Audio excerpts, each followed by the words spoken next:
Le Faucon millénaire est le quatrième arc de Berserk, le chef-d'œuvre de Kentaro Miura, et il présente une période de transition pour notre protagoniste Guts, alors qu'il forme un nouveau groupe itinérant après la mort de sa famille de mercenaires, la bande du Faucon, qui autrefois était dirigée par son ancien meilleur ami, allié et commandant Griffith. Dans l'arc précédent, Conviction, nous sommes présentés à l'église catholique de l'époque de l'Inquisition, entrecoupée d'aristocratie, que Guts est obligé de combattre dans le but de sauver Casca, qui a été emprisonné pour hérésie. Lorsque Guts la sauve enfin, nous entrons dans l'arc du Faucon millénaire et il acquiert plusieurs nouveaux coéquipiers.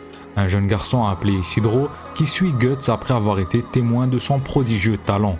Farnèse, une aristocrate gâtée et superficielle, et son assistant déférent Serpico, Shirke la sorcière, et deux charmants elfes, Puck et Ivalra. Guts résout sa quête de vengeance contre Griffith pour trouver un remède à Casca, dont on lui dit qu'il se trouvera à Elfhelm, le pays magique des elfes et la maison de Puck. Je pense que la force de cet arc réside dans le développement de ces deux personnages. Avant l'éclipse, Guts était le guerrier maussade et détaché du Faucon, souvent critiqué par Casca pour ne pas se soucier suffisamment des autres. Guts admet même qu'il est plus à l'aise avec son épée. Comme l'instinct, cela ne nécessite aucune réflexion ni raison. Son épée fait partie de lui. Il faut Judo, Pépin, Rickert, Corcus, Casca et bien sûr Griffith pour le sortir de sa coquille. Grâce à cette bande de mercenaires, Guts s'est rappelé l'importance de la famille et de la loyauté. Et il se rend compte, quand il est trop tard, à quel point il était profondément attaché à cette équipe de rebuts et de soldats. C'était l'humanité céleste de Griffith qui faisait ressortir le meilleur des gens. Bien que Griffith soit toujours entouré d'un halo de respect, il y a quelque chose de profondément humain dans ses interactions avec ses amis et dans les liens qu'il noue avec eux. La juxtaposition entre ce Griffith réincarné, roi et non humain, et Guts plus émotif et passionné est phénoménalement écrite. Sortis de nulle part, des étrangers et des combattants voient en Guts une partie d'eux-mêmes et sa volonté de continuer à se battre, quel que soit son malheur, et c'est ce qui les attire vers lui.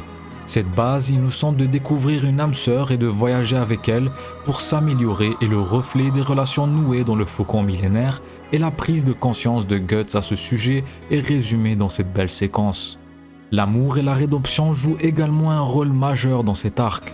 Pendant l'arc Conviction, Guts a juré de ne plus jamais quitter Casca et d'apprendre à apprécier ceux qui l'entourent. Dans le Faucon millénaire et son successeur, la relation entre Guts et Casca est tendue et amère. Casca n'est plus la femme qu'il a connue et Guts est peiné de la voir dans un état diminué. Cela n'est pas aidé par une scène inconfortable au début de l'arc, lorsque Guts laisse son ego prendre le dessus et qu'il agresse sexuellement Casca dans un excès de rage.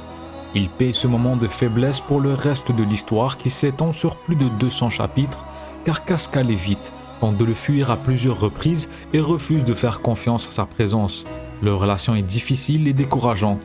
A l'inverse, Guts apprend à faire confiance aux autres au cours de cet arc. Après avoir passé une grande partie de son temps dans des combats solitaires, depuis son enfance, Guts a été constamment trahi. C'est rafraîchissant de le voir persévérer dans le Faucon millénaire en nouant de nouveaux liens avec son groupe de voyage.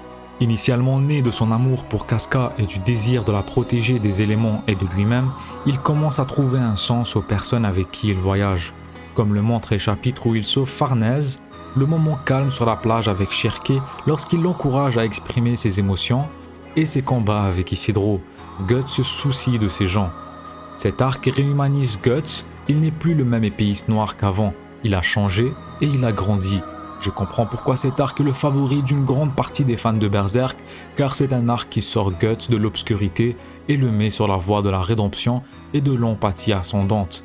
C'est mon arc préféré en termes de développement de personnages pour Guts en particulier. Le travail artistique va au-delà de l'éclat des arcs précédents et les personnages secondaires ont tous un but qui leur est propre, ce qui contraste fortement avec la bande du Faucon qui n'a vécu et combattu que pour le rêve de Griffith.